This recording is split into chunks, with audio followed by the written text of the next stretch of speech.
بسم الله الرحمن الرحيم. إن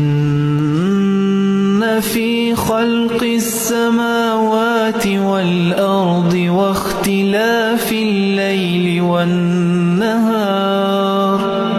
لآيات لأولي الألباب الذين يذكرون الله قياما وقعودا وعلى جنوبهم ويتفكرون في خلق السماوات والأرض ربنا ما خلقت هذا باطلا سبحانك فقنا عذاب النار.